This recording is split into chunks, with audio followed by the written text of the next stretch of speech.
Holy Spirit.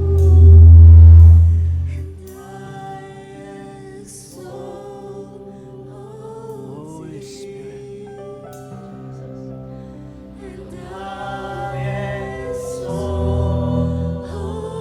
Praise your name, my God.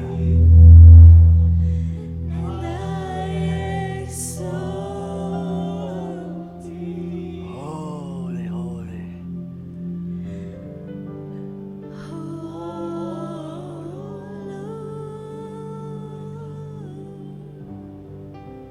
We welcome you, Holy Spirit, we once again. We want more. We want more of your fire.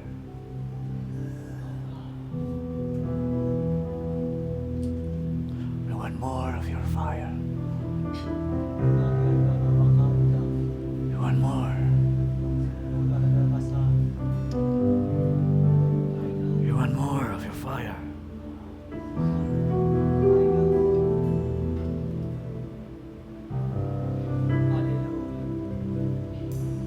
We want more of your fire. Without your Holy Spirit, we are nothing.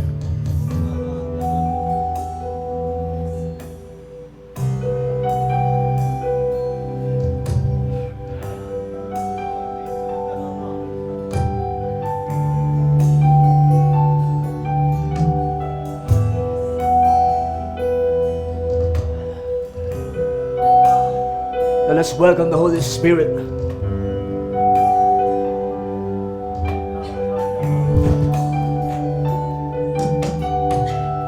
Let us welcome. Praise your name, my God. Praise your name.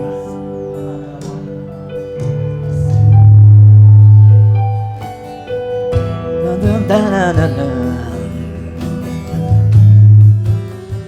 Praise your name. Holy Spirit, come. Holy Spirit. Holy Spirit.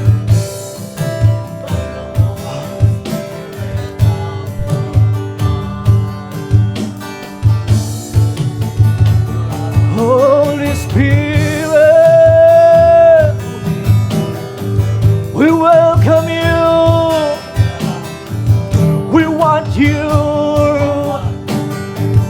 We want you here. Move, Holy Spirit. Take over in this place. Fill us with your presence and fire. We want your fire. We need your fire. We want you more. We want you more. We want you more. Baptize us in the Spirit with your power. Send your fire.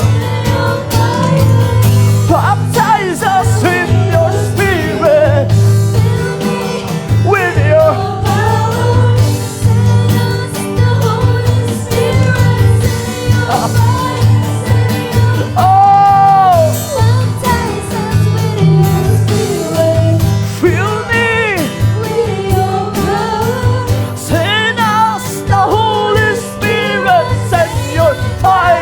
send your fire, baptize us with your Spirit, fill me with your power, send us the Holy Spirit, send your fire, baptize us with your Spirit, fill me with your power, send us the Holy Spirit, send your fire. Send your fire. Oh, send your fire. Oh, send your fire. Without you, Holy Spirit, we are nothing. Send your fire.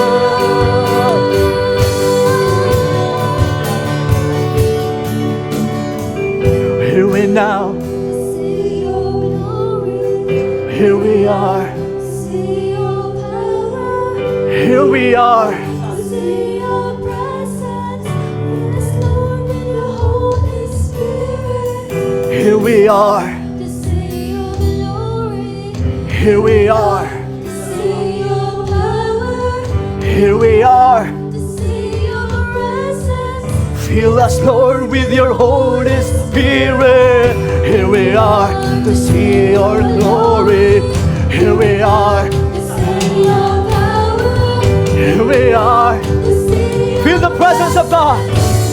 Let us welcome the anointing of God. To see your glory.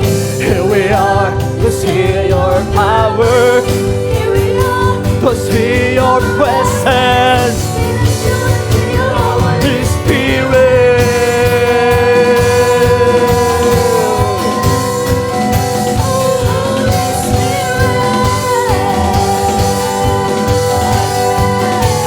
Oh, for the last time, baptize us. Baptize us with your Spirit. Fill me with your power. Send us the Holy Spirit. Send your fire. Send your fire. Baptize us with your Spirit. Fill me with your power.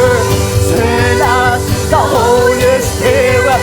Send your fire. Send your fire. Oh, send your fire, Lord. Send your fire, oh God. Send your fire to each one of us, to everyone. We speak life. We speak life to everyone. We speak freedom.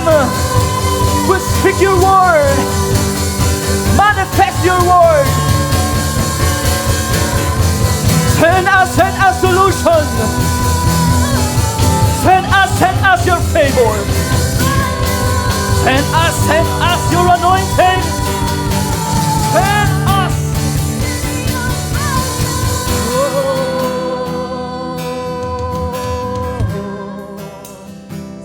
Thank you, Father. Thank you for the fire of your Spirit. Thank you for the fire of your Spirit. To you belongs all the glory that the Holy Spirit take over this place in the name of Jesus Christ. And everybody say amen, amen, amen, amen. To God be the glory. Amen. Nandiyan na ba yung instrumental natin, Tom? Ayan. Ayan. Praise God. Isa muna palakpak po na sa ating Panginoon. Amen. Alam niyo po yung kinanta po natin yung send your fire, baptize us with your Spirit. Ito po yung composition ko po, kinumpos ko po yun, kinumpos po namin yun ni Pastora Sala. And, kaya walang lyrics pa. Wala pang lyrics, di natin nalagay yung lyrics kasi po first time po namin yung tinugtog dito. Yung composition po natin, baptize us with your Spirit. Fill me with your power. Fill me with your power. Ayan. Send your fire. Send your fire. Ngayon po sa mga oras na ito, ready na po bang bawat isa makinig na salita ng Panginoon? At kung ready na po kayo, dito po sa Marcos chapter 4 verse 30.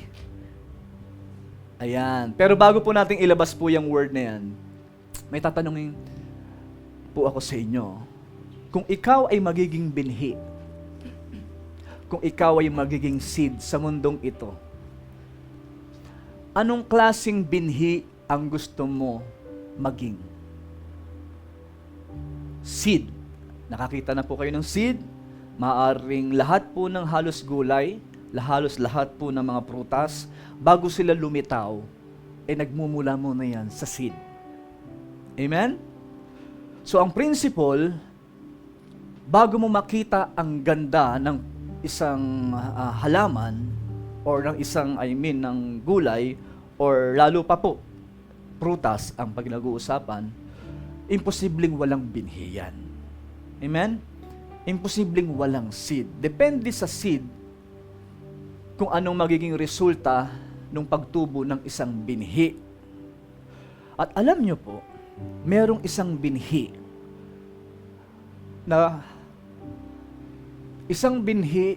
na kinakailangan na matransform tayo patungo doon sa binhi na yon. At itatransform tayo ni Lord. At kung willing kang magpa-transform para makarating ka sa dimension na gusto ni Lord na marating mo. Sapagkat hindi lahat ng binhi ay talagang namumunga lang sa gana. Pero merong isang binhi na tinukoy ang Panginoon at sinabi niya sa atin, maging tulad daw po tayo ng binhing ito. Tumulad daw po tayo sa binhing ito. Sa Marcos chapter 4 verse 30. Then he said, to what shall we liken the kingdom of God? Or with what parable shall we picture it? Meron ba tayo NLT or NIV? Ayan. Alam niyo po, naiiyak ako dyan eh. Nababasag ang puso ko dito eh. Sa 31, ano niyo po kung bakit? It is like a mustard seed, which is the smallest seed you plant in the ground. Tinouch talaga ako ng Lord dyan sa word na smallest seed. Smallest seed. Saan po natin maiambing ang kaharian ng Diyos? Anong talinghagang gagamitin natin upang mailarawan ito? Tanong ni Jesus. Maihambing daw ang kaharian ng Panginoon katulad daw sa isang smallest seed. Smallest seed. Smallest seed. At yung, alam niyo po ba yung smallest seed na yan? Yung nagsimula ka sa maliit. Maliit ka lang. Hindi pa talaga nakikita yung ganda ng pagiging isang mustard seed mo. Kasi binhi ka pa lang eh. At tinatch ako ng Panginoon dito sa word na ito. Dahil ipinapakita dito yung reality. Makinig ang may pandinig, maganda po ito. Ipinapakita ang reality.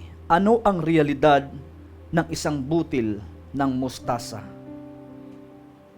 Ang realidad ng butil ng mustasa, maliit siya. Pakisabi sa iyong katabi, maliit siya.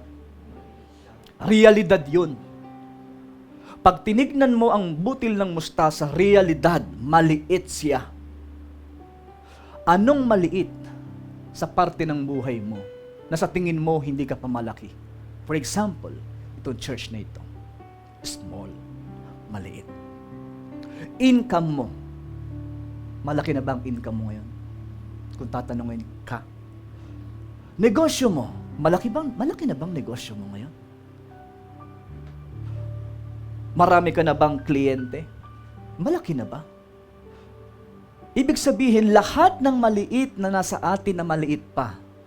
Tatanungin ko po kayo, realidad po ba ang nakikita nyo ngayon sa buhay ninyo? Yung nakikita mo lahat maliit. Maliit ang sahod mo, maliit ang income mo, maliit ang sasakyan mo. Lahat maliit. But the good news is this. Bakit kaya ang illustration ni Lord patungkol sa kanyang kingdom ay patungkol sa butil ng mustasa? Ito revelation, makinggan niyo po. Ipinahayag ng Panginoon dyan, ipinakita ng Panginoon dyan, intindi ka niya. Inuunawa ka niya, intindi niya tayo sa mundong ito na ikaw ay maliit lang. Hello?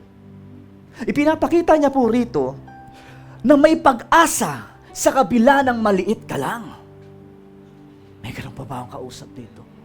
Nagbigay siya ng isang ilustrasyon na pinakamaliit na binhi. Hindi siya nagbigay ng illustration na malaki na sapagkat madi-discourage ka. Ipinakita ng Panginoon, ipinamukha niya, anak, may pag-asa sa maliit. Yung maliit na sahod mo na yan, maliit na income mo na yan, maliit na ganito, lahat ng maliit. Negosyo mo na yan, maliit na church, maliit, lahat maliit na, lame names, lahat ng maliliit sa buhay mo. Ipinakita ng Panginoon, bagkus, ipinahayag niya, pinakamaliit lang ito, pinakamaliit. Pero ang sabi ng Panginoon, ang katulad nito ay butil ng mustasa na siyang pinakamaliit sa lahat ng binhi. 31. Pinakamaliit sa lahat ng binhi. Realidad, hindi. Realidad ba? Realidad ba? Pag tinignan mong butil ng mustasa, realidad ba? Yes. Inihayag ng Panginoon, realidad, buhay mo ngayon, maliit ka. Hindi ka pa malaki.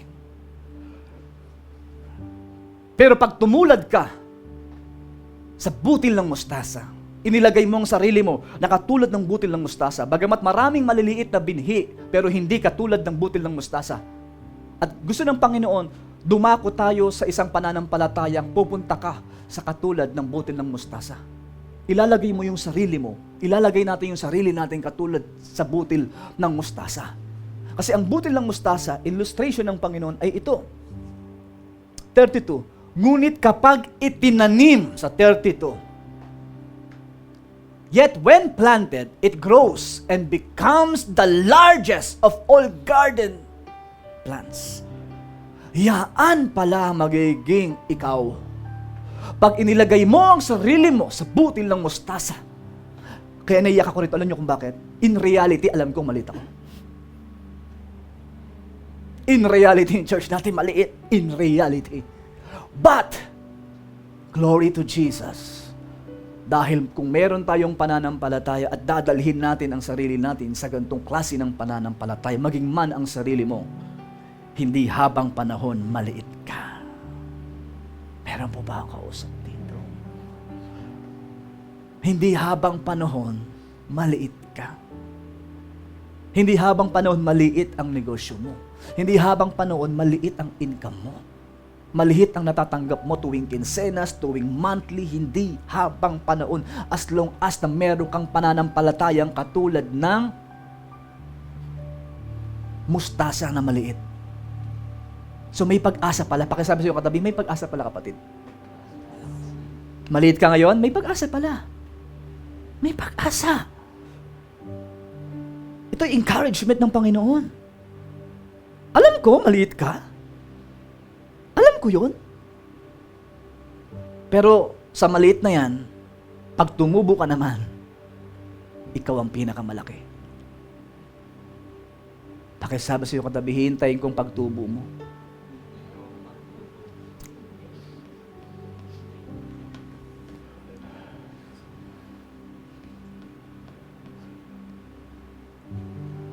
Yet when planted, bilang binhi, imaginein mo binhi ka. Anong klaseng binhi ka? Yun nga po yung tanong ko kanina. Ako, yan ang gusto kong binhi. Butil ng mustasa. Yan ang gusto kong binhi. Alam mo kung bakit? In reality, maliit. Pero darating ang panahon kapag itinanim sa matabang lupa ang binihing ito, ito'y lalago, ng lalago, ng lalago, ng lalago.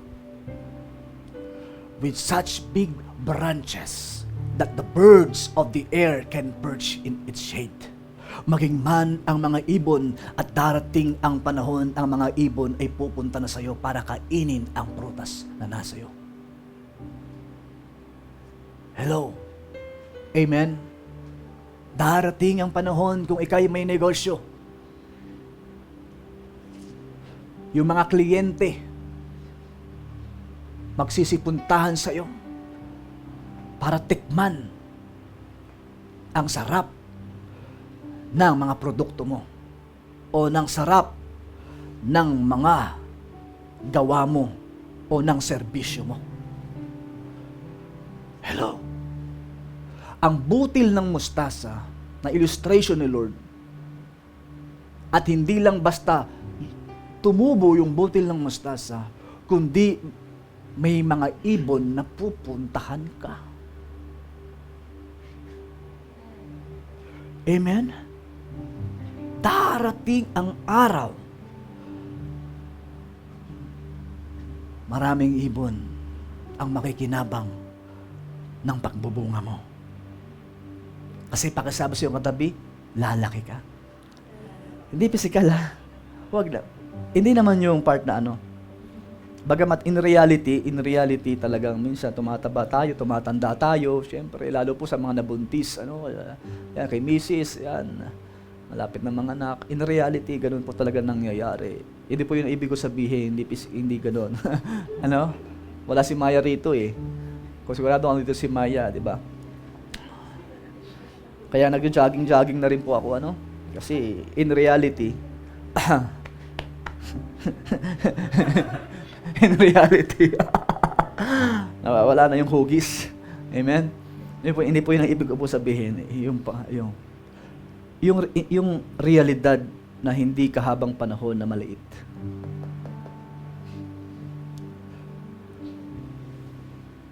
Kasi lalago ka. Kaya sabi ko sa sarili ko, gusto ko maging isang mustard seed. Kung merong mang binhi sa mundo at maraming binhi, gusto ko yung binhi na yan. Kaya may pag-asa, kapatid. Kung may nakikita ka ngayon, parang ang liit mo. May pag-asa, kapatid. Magkaroon ka ng transformation sa iyong sarili. Maliit ka na nga, tapos hindi ka pa mustard seed. Anong mangyayari sa atin? Amen? Maliit na nga yung natatanggap mo, tapos hindi ka pa makatulad sa isang mustard seed, anong mangyayari sa iyo? Anong ibig sabihin nito? Nagbibigay ang Diyos ng pag-asa sa kanyang mga anak na mayroong tinatawag na transformation. At ang transformation na ito, kung dadalhin mo ang sarili mo sa isang mindset at pananampalataya na katulad ng isang binhi ng mustasa. Sapagkat sa binhi ng mustasa, imposibleng hindi ka lumago. Imposibleng hindi ka magbunga. Amen? Kaya kung ikaw ay magiging binhi, doon ka na sa putil ng mustasa. Sapagkat maraming makikinabang sa paglago mo bilang isang binhi na katulad ng mustasa. Palakpakan natin ang Panginoon. Kaya nung nabasa ko yung word na ito, smallest. Tapos biglang, ayan, tignan mo kalagayan mo, tignan mo muna. Nakita ko, lahat mo na maliit. Ang Israel ay maliit, kapatid, tandaan nyo. Ang Israel, napakaliit pero napapaligiran ng malalaking bansa. At kumakalaban sa kanila.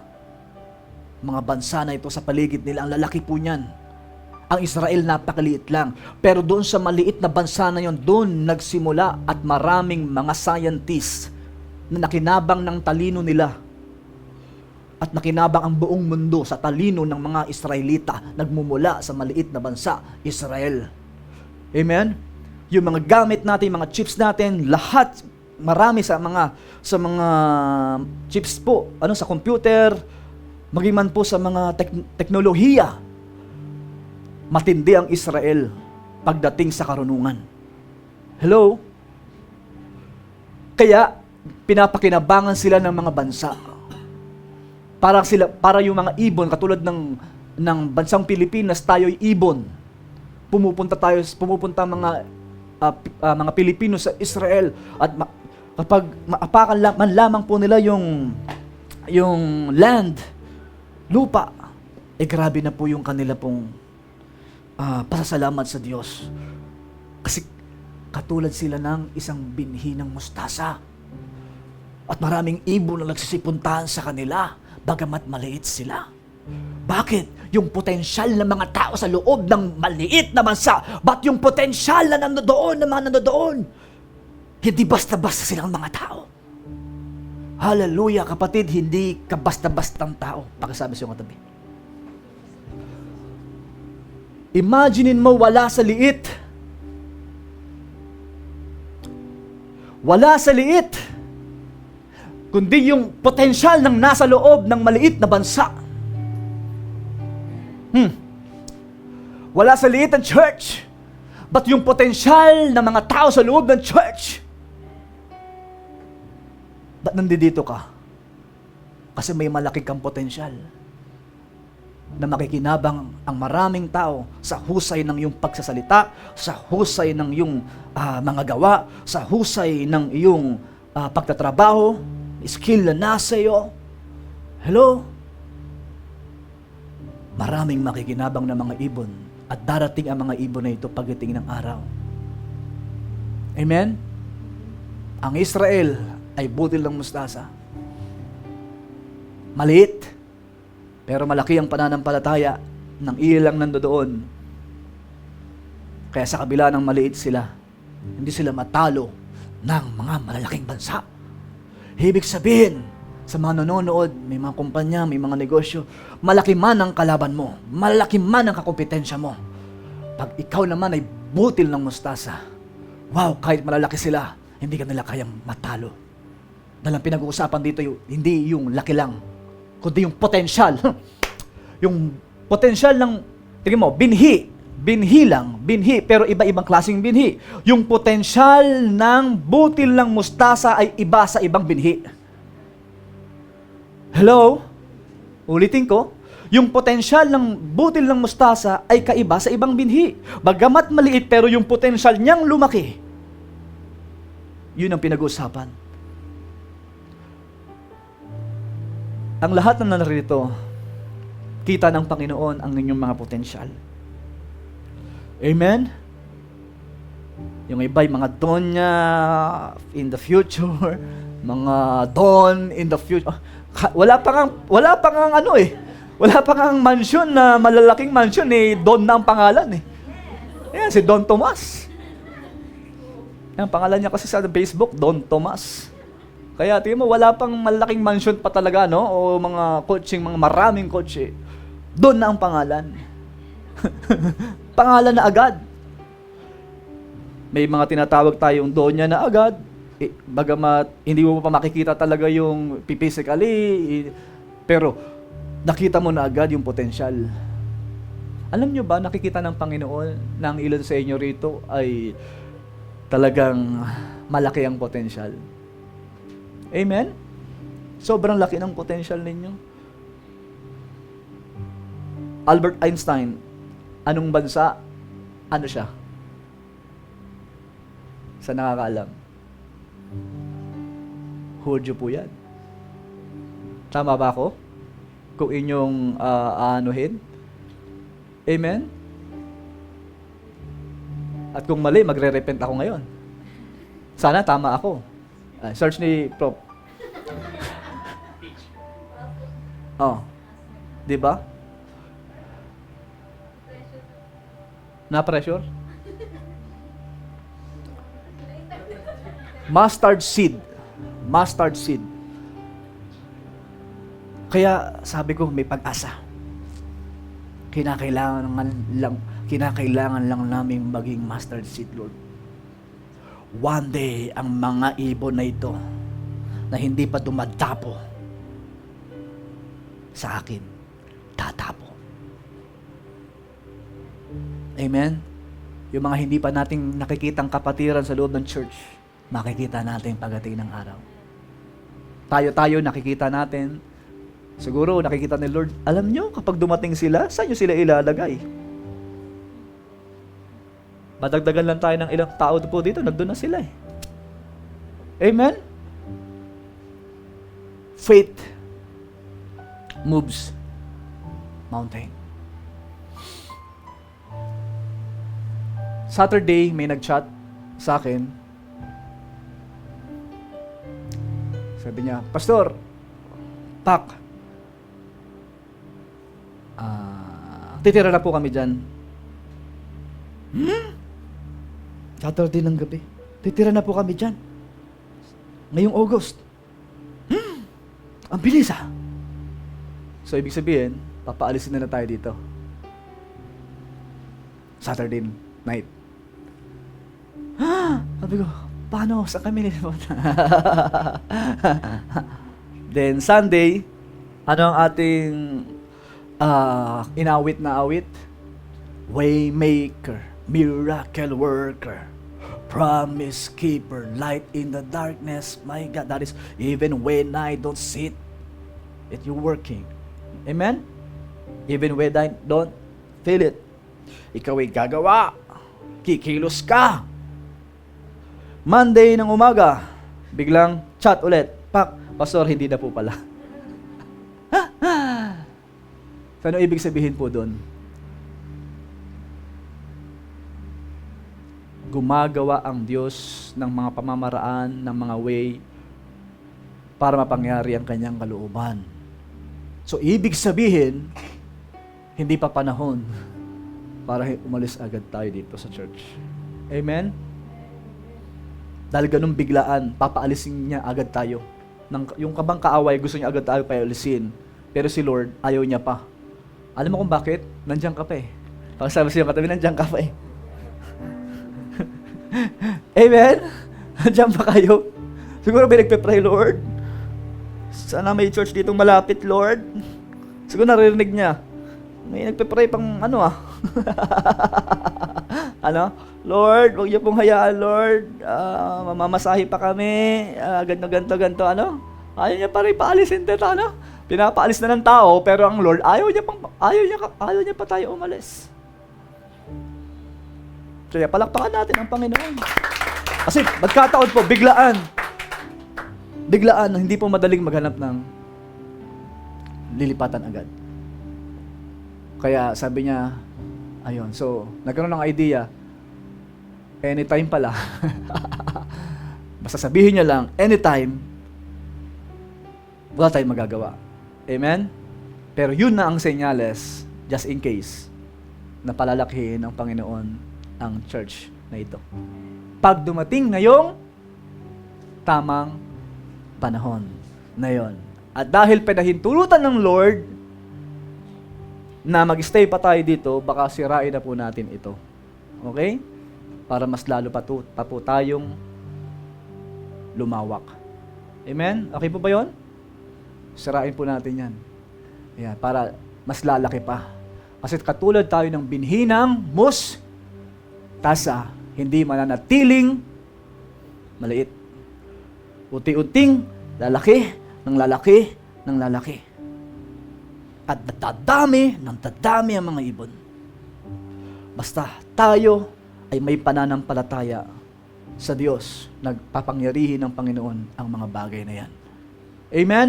Ganun din sa negosyo ninyo, kung meron mang kayong negosyo. Kung meron mang kayong ginagawa ngayon, huwag kayong tumingin lang sa maliit. Magkaroon kayo ng pananalig, ng pananampalataya na may gagawin ang Panginoon sa buhay ng bawat isa po sa atin na nandito. Pangalawa, dito po sa verse na ito, malapit na po tayong matapos.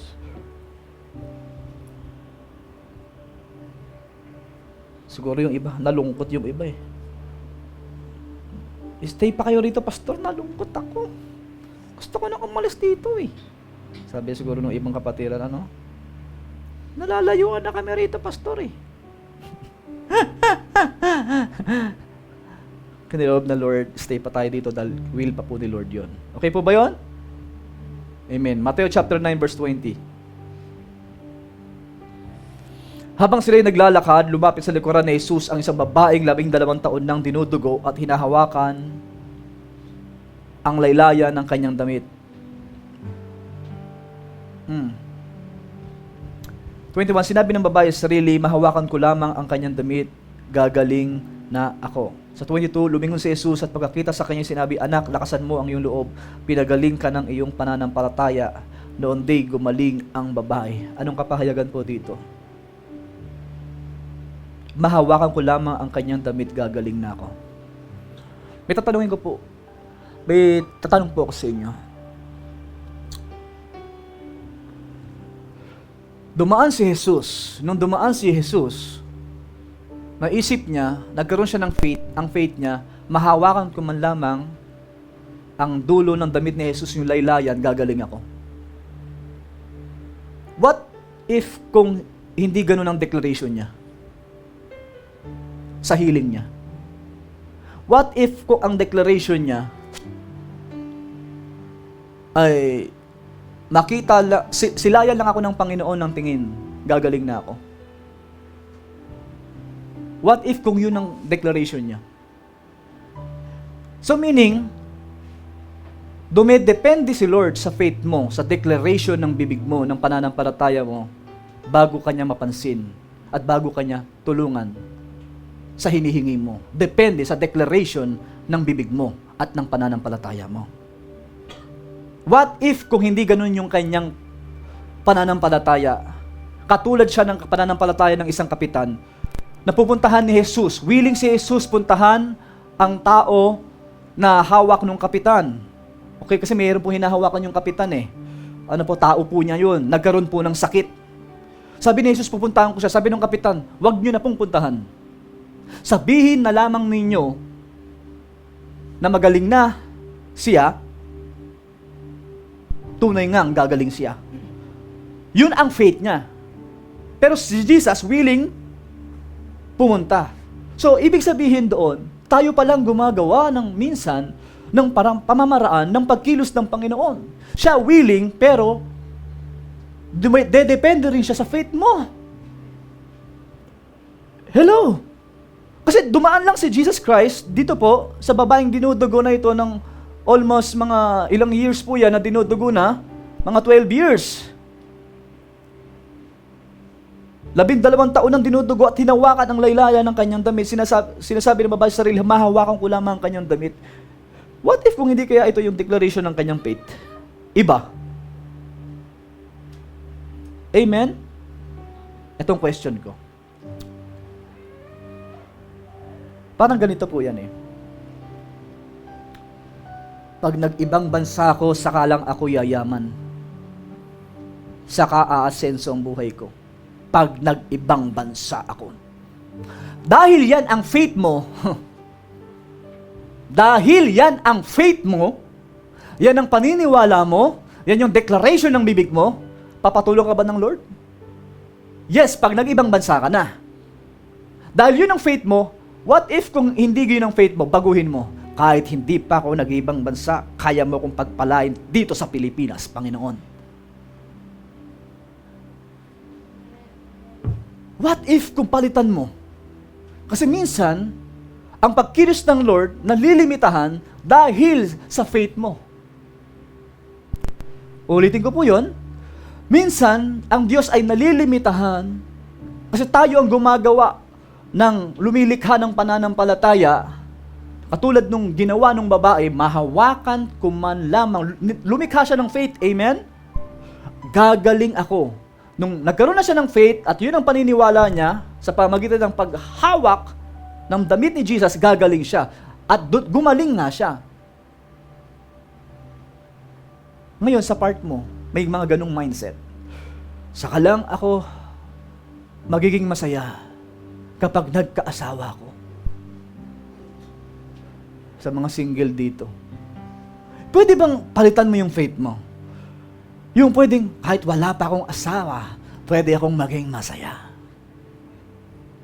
Amen? Saka lang, ako magiging okay kapag nagka-work ako. Na kahit wala ka pang work, pwede kang maging okay according to your faith. Amen? Pag nag-work ka, saka ka magiging okay kasi yun ang deklarasyon ng iyong pananampalataya. So meaning, sa bawat isa sa atin dito, may kanya-kanyang belief. May kanya-kanyang paniniwala. At yung belief natin, i-turn natin sa faith para mapangyari yung ating pinaniniwalaan. Kaya sa oras na ito, tayo po'y mananalangin. Kung meron kang pananampalataya ngayon na nakikita mo na magiging limitadong pagkilos ni Lord, palitan mo. Okay? Kasi papatulong ka talaga ni Lord. Baka ang tagal-tagal ng pagkilos. Kasi, parang yung babae, for example, dumating yung panahon, ng faith niya ay kung matagalan niya pang hawakan ang laylayan ni Jesus. For example, matagal niya pang mahahawakan, doon pa lang siya gagaling. Pag nahawakan na. Meron po ba ang kausap po dito? Ulitin ko po yun. Eh kung what if ang layo ni Jesus Christ, ang faith niya, mahawakan, pero ang layo ni Jesus Christ. Yes, mararating niya naman si Jesus Christ. Kaso nga lang, ilang araw na paglalakbay. For example, alam ni Jesus Christ, ay alam ng babae na yon, si Jesus Christ ay nasa malayong lugar, pupuntahan niya. Amen? Kahit malayo, mahawakan man lamang niya, gagaling na siya. So meaning, doon palang mangyayari pala after ilang days ng paglalakbay. Kung yun ang faith niya. Kung ganun lang po yung senaryo, ang ibig ko sabihin. Eh hindi ganun yung senaryo, ibig sabihin madalian, mabilisan, nakita niya agad si Jesus Christ, pinuntahan niya, hinawakan niya, then siya ay gumaling. Kapatid, baka may pananampalataya ka, magiging way ng matagalang pagkilos ng Lord sa buhay mo. Di mo ba pwedeng palitan mo? Palitan mo. Meron na siyang gustong gawin eh. Kaso, dumidepende siya sa iyo. For example, gusto ko na talagang pagpalain to eh. Kaso, ang faith niya kasi sa ibang bansa daw siya pagpapalain eh. Gusto ko na talagang i-bless eh. Kaso yung faith niya sa ibang bansa, ang deklarasyon ng pananampalataya niya, Lord, pagpapalain mo ako sa ibang bansa. Mahirap ang buhay sa Pilipinas. Yun ang declaration. Gusto niya kanyang i-bless. Humahadlang, ang hadlang pala, faith mo. Walang problema sa Diyos. Kung yun ang faith mo, o according to your faith, sinabi niya sa huling word, according to your faith, pinagaling ka ng iyong pananampalataya. Nangyari ang healing because of your faith sa Diyos. Ano ang faith mo ngayon sa karir ng buhay mo, sa buhay mo, sa pamilya mo, sa mga anak mo, sa sarili mo? Anong pananampalataya na nasa iyo ngayon? Kasi ito yung mangyayari based sa pananampalataya mo. Hello? Kaya ito po yung pagtuturo ng Lord sa akin personal. Parang ganito lang yan eh. Yung mga ibang mga manggagawa, mapatungan lang ako ng kamay ni Benihin. Sigurado, pagkatapos noon, magiging anointed na ako. Yun ang faith nung iba. Eh, tagal pa ni Benihin dumating ng Pilipinas para mapatungan ka ng kamay. Wala kang pera pamasahe patungo doon sa Orlando, Florida para mapatungan ng kamay ni Benihin. Hihintayin mo pa ba yung mga taon na masasayang bago ka maging anointed?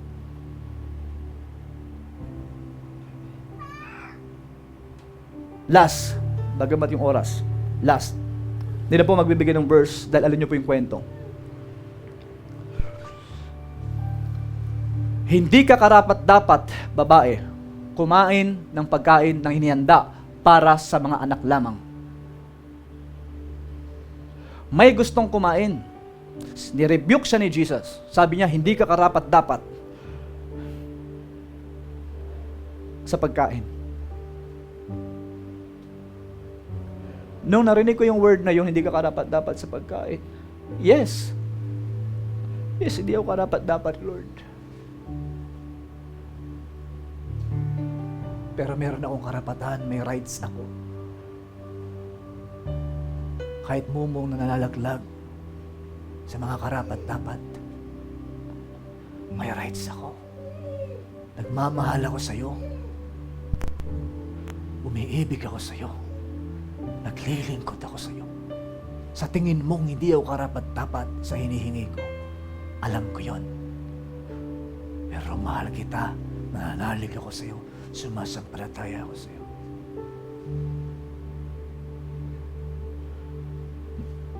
Imaginein mo yun, ikaw yung babae na yon, sinabihan ng Lord, hindi ka karapat-dapat. Hindi ka worthy. Humihingi ka ng malaking sahod para sa pamilya mo, sabihin ni Lord, di ka karapat-dapat dyan, anak. Hindi ka naman magaling eh. Hindi ka naman mahusay. Hindi ka naman matalino. Ito lang kakayahan mo. Anong response mo sa Lord? Anong pwedeng sagot mo kay Lord? I know, Lord. I know.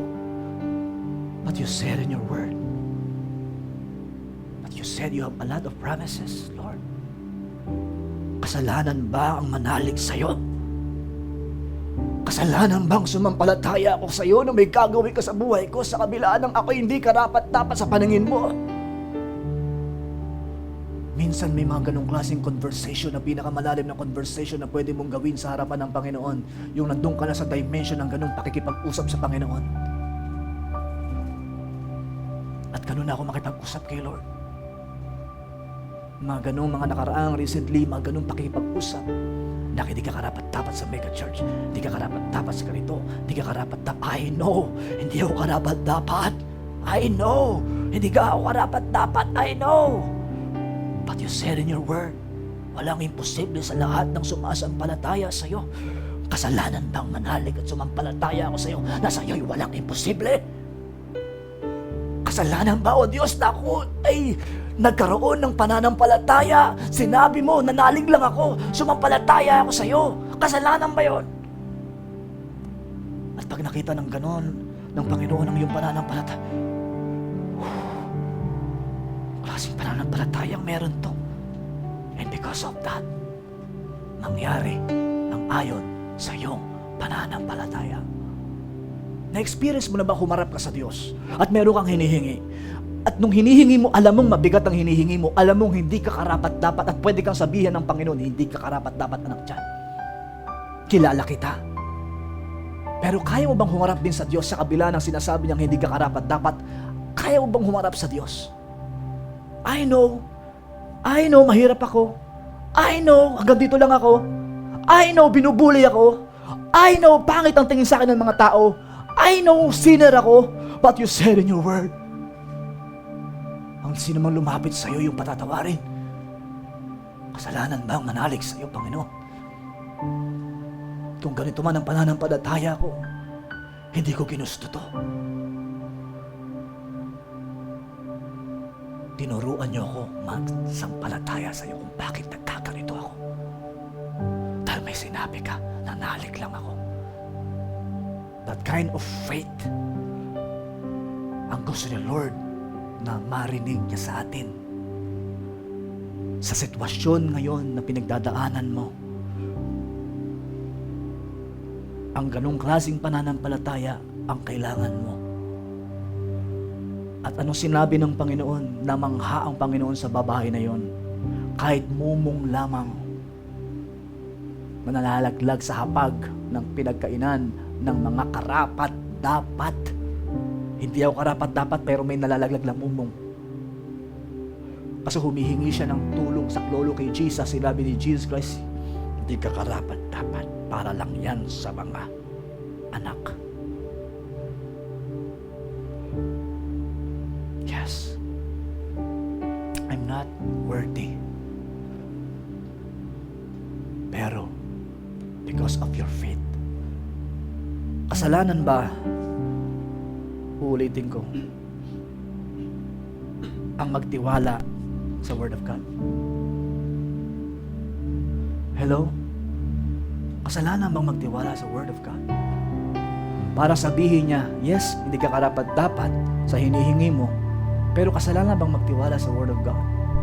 At pag nagtiwala ka, hindi kaya siya mamangha sa'yo because of your faith. Let's pray to the Lord. Father,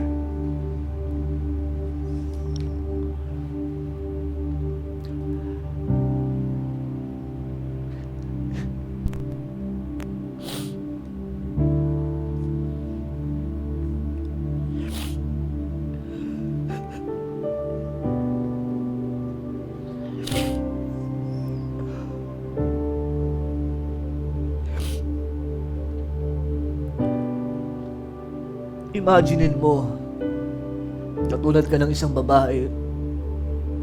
Sinabihan ni Lord, hindi ka karapat-dapat. Humihingi ka na isang bagay, hindi ka na makarapat-dapat eh.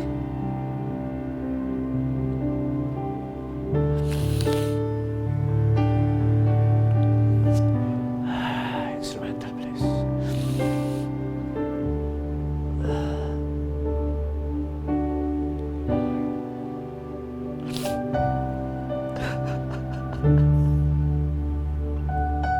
I know. We know we are not worthy.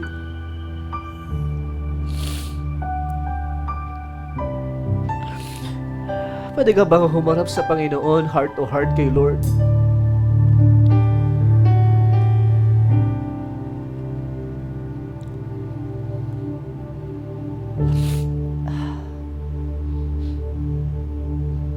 May hinihingi ka ba kay Lord? Kung sabihin ni Lord sa'yo, hindi ka karapat-dapat sa hinihingi mo.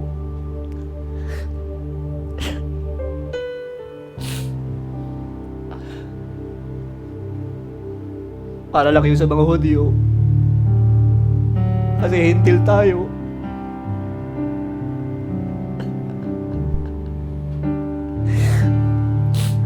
Yung hinihingi mo pang Hudyo yan, anak.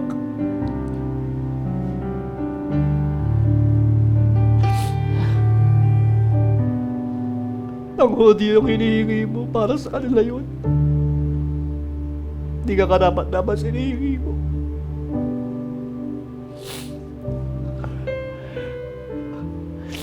Para yun sa mga banal na gustong nagpapakabanal.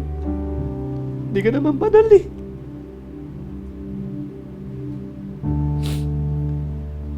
May hinihingi ka. Kasalanan ka nga eh. Anong response mo sa Panginoon? Kapag ganyan ang salita niya sa iyo. Sa mga oras na ito.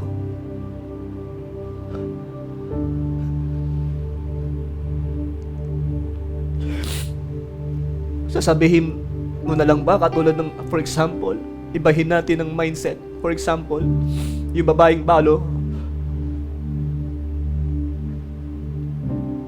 ang sinabihan ng Panginoon, hindi ka naman karapat-dapat eh. Sabihin niya, oo nga po. Sige po.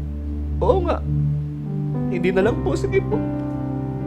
Hindi ko na lang po hihingiin yung hinihingi kong tulong sa iyo. Kasi hindi naman ako karapat-dapat eh. Oo po, sige po. Sorry po, hindi ko na po hinihingi ito. Sorry po, hindi na po ako mananalig sa iyo. Sorry po, masyado akong mapanghahas. Masyadong mataas ang pangarap ko. Sorry po. Pero hindi ganun ang babaeng balo.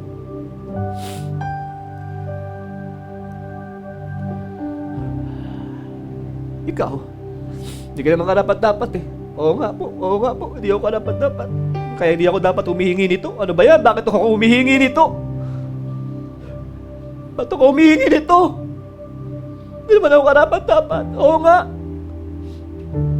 Pwede kang magmukmok at sabihin yan. Pero kung may pananampalataya ang katulad ng isang butil ng mustasa, hindi ganyan ang response mo sa salita ng Panginoon nang hindi ka karapat-dapat. Pakausapin mo si Lord ng heart to heart.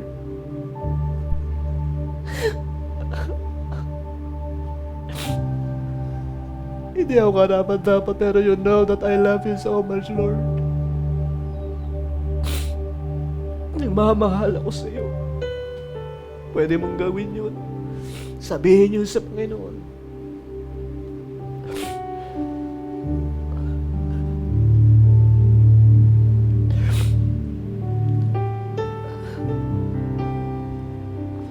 Pwede mong sabihin, Lord, kung ano mang gusto mong sabihin sa amin.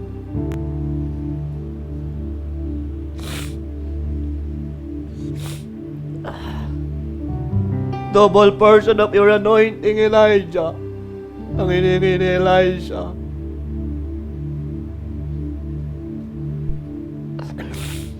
Imposible. Naging posible. Napakalaki ng hinihingi mo. Mabigat ang hinihingi mo, Elisha.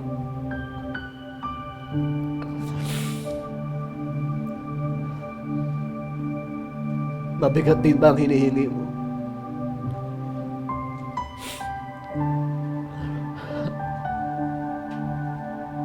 Mabigat ba ang hinihingi mo? Parang imposible.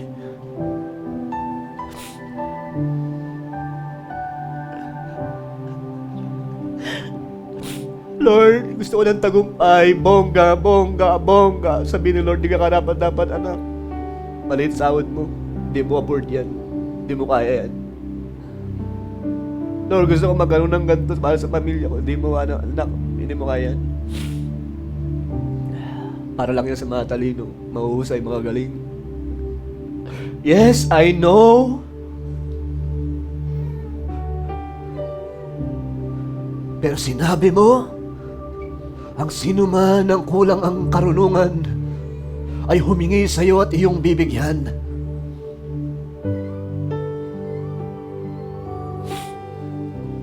Lord, hindi ako karapat-dapat sa posisyon na yan. Maaaring sabihin mo,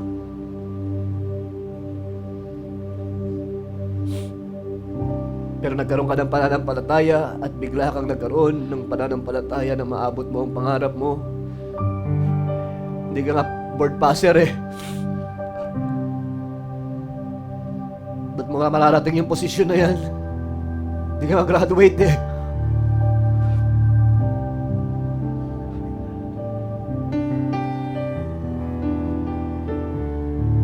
Ano ang response mo sa mga ganoon?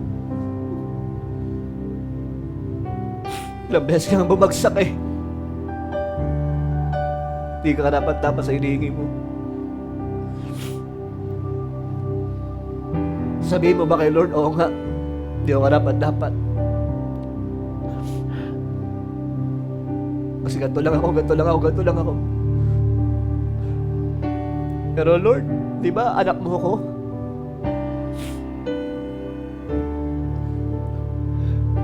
Di ba nagmamahal ako sa'yo? Di ba sinabi mo, walang imposible sa'yo? Di ba sinabi mo, humingi kami, bibigyan mo kami? Kaya nagpe-pray kami kasi yung pangako mo yan eh.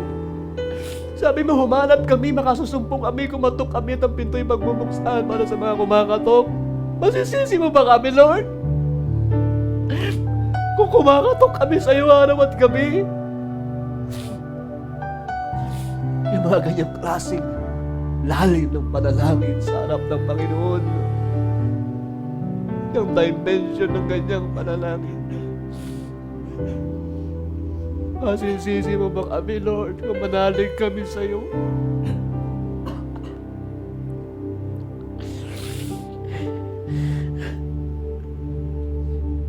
Masisisi mo ba kami kung kinikilala ka naming Diyos na makapangyarihan na sa iyo'y walang imposible? Kung meron man kaming pananalig na ganitong klaseng pananalig, masisisi mo ba kami? Eh, nagpakita ka ng himala. Ginawa mong langit at lupa.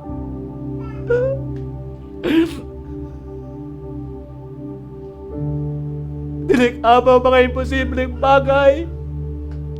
Kung manalig man kaming kaya mong ibigay ang hinihingi namin, hindi ba sa'yo'y walang imposible? Masisisi mo ba kami kung kami manalig? Eh nakilala ka namin, ikaw ang Diyos na gumagawa ng himala. Sa'yo'y walang imposible. Masisisi mo ba kami? Yes, kami mga hintil. Pero hindi mo ba binigay mo ang buhay mo sa krus ng Kalbaryo para sa amin? Na sino mang sumampalataya hindi mapapahamak, kundi magkaroon ng buhay na walang hanggan. Na sino man lumapit sa'yo ay yung pagpapahingahin. At sinabi mong hindi mo kami iwanan ni pababayaan man. Kaya kung kami mag-take ng risk, dahil natuto kaming manalig sa'yo, masisisi mo ba kami kung ganito ang mindset namin sa pagkilos mo? Dahil kinikilala ka namin na gumagawa ng mga imposibleng bagay. At ito'y nagiging posible.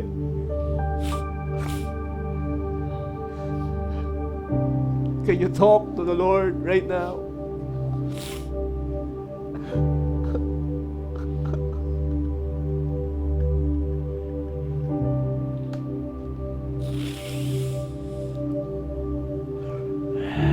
Talk to the Lord. Moment mo ito kay Lord. May pag-usap ka sa Panginoon.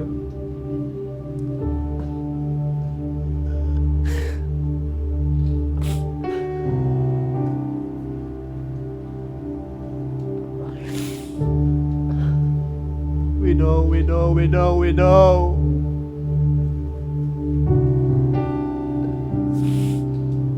We know in reality, we are not worthy.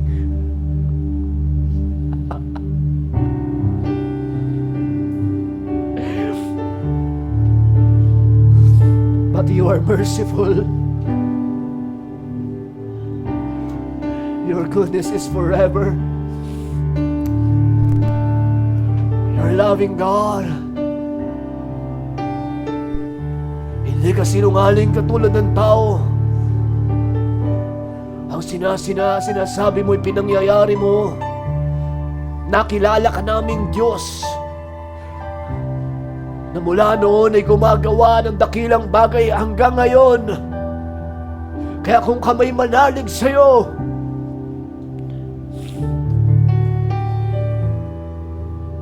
ng sobra-sobra ay dahil sa pinakita mo sa mundong ito. Hinati mo ang tagat na pula. Mga sakit at karamdaman na yung pinagaling. Kaya kung manalig kami sa iyo, Panginoon, dahil ito, Panginoon, ay pinangyayari mo at nangyayari ito. Ang mga bulang nakakita, mga bingi nakarinig, ang mga pipi nakapagsalita, ang mga walang-wala, Panginoon, ay nagkaroon from nothing to something. Nangyari ang lahat ng ito at nakita at nasaksihan ng marami, Panginoon. Kaya kung kami manalig sa iyo, Panginoon, dahil sa iyong mga gawa,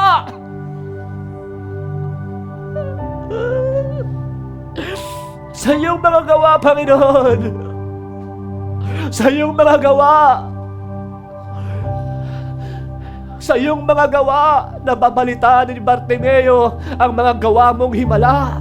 Kaya hindi mo masisisi si Bartimeo sumigaw, "Have mercy, Son of David, have mercy on me."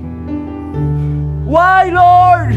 Narinig ni Bartimeo, meron siyang pandinig. Nababalitaan niya na ikaw ay kumikilos mula sa kanyang ninuno na may Diyos na gumagawa ng himala.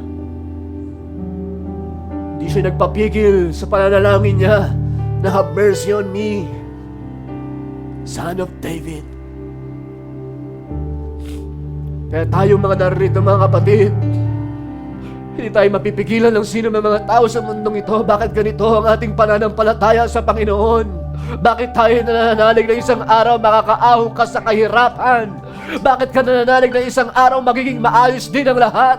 Bakit ka nananalangin na kaya kang i-bless ng Panginoon? Kaya kang pamungahin ng Panginoon? Kaya kang gamitin ng Panginoon? Kaya kang i-transform ni Lord? Sapagkat marami na tayong nasaksiyan at narinig sa kanyang mga gawa. Bagamat yes, pwede yung sabihin hindi ka karapat-dapat sa mga hinihingi mo. Ngunit meron tayong pananampalataya at pananalig. Tinuruan niya tayong sumampalataya sa Kanya. At siya'y nalulugod sa mga taong may pananampalataya. Siya'y nalulugod sa mga taong sumasampalataya sa Kanyang mga gawa at kung sino siya. At dalhin natin ang ating sarili sa ganung klaseng pananampalataya. Kaya dakilang Diyos, sa mga oras na ito, dinedeklara po namin mula ngayong gabing ito, Panginoon, kung anong klaseng binhimang kami sa harapan mo, Panginoon. Dalhin mo kami sa katulad ng isang bisinang mustasa na siguradong mamumunga na sagana, na siguradong, Panginoon, lalaki ng lalaki, at ang mga ibon ay dadapo sa Kanya, Panginoon. Hallelujah! Dalhin mo kami sa ganung klaseng buhay. We want that kind of life. That kind of faith, my Father God. Transform your people. Bring our spirit, soul, and body sa pamumuhay at klase ng buto na katulad ng butil ng mustasa, sapagkat ang butil ng mustasa kapag ito'y naitanim, sigurado yes, ngayon ay maliit, ngunit pagdating ng panahon ito'y lalago ng lalago, tutubo ng tutubo at mamumunga ng sagana. In the mighty name of Jesus, dinedeklara namin sa mga oras na ito ang bawat individual namin mga kapatirang nandito, katulad ng Israel, maliit ang bansa pero malaki ang potensyal ng mga naninirahan sa Israel ng mga Hudyo, at sila, Panginoon, ay ginamit mo ang kanilang mga talino at skill, kakayahan upang makinabang ang buong mundo. At dinedeklara ko sa mga oras na ito, ang lahat ng mga kapatirang nandito, yes, maaaring maliit ang church na ito, ngunit malalaki ang potensyal ng iyong mga anak na mga pinili at tinawag dito. More wisdom, my Lord God, be upon them sa kanilang mga buhay upang magamit ang kanilang talino, magamit ang kanilang mga skills, kakayahan, develop their lives in the name of Jesus Christ, personal development in the name of Jesus, my Father God, from nothing to something, from glory to glory, in Jesus' mighty name. Lord, we pray for the wisdom, we pray for the wisdom na kailangan ng mundo, oh Diyos, upang makinabang sila, Panginoon. O Lord God, kung anumang Panginoong negosyo na pinagkaloob mo sa kanila, kung anumang Panginoon, hallelujah, na meron sa kanila o kakayang skill na sa kanila, mapakinabangan, O Lord God, makikinabang ang mundo at mapagpapala ang mundo, sapagkat may mga anak kang gagamitin upang maging solusyon sa kanilang mga problema. We pray the ability to solve problem in Jesus' mighty name. Alam mo ba ang worth mo, kapatid, sa mundo? Kung paano ka sumunod ng problema ng mundo? But the good news, walang imposible. Kaya niya tayong gamitin upang masolve ang problema. Saan ka inilagay ng Panginoon? Mas lalo ka pang bigyan ng kakayahan na mag-solve ng problema.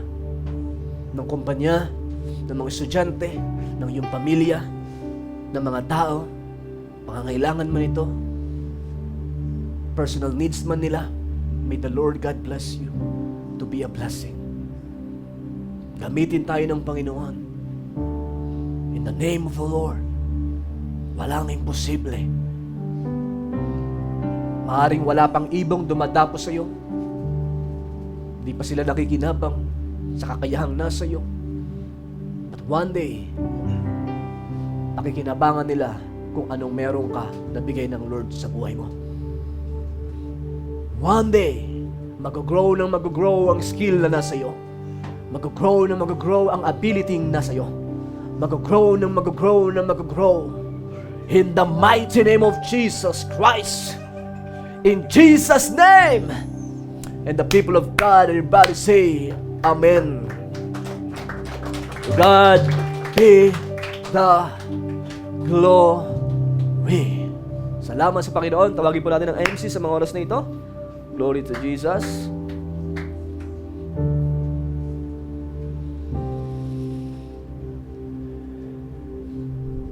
Amen. Amen po, mga kapatid.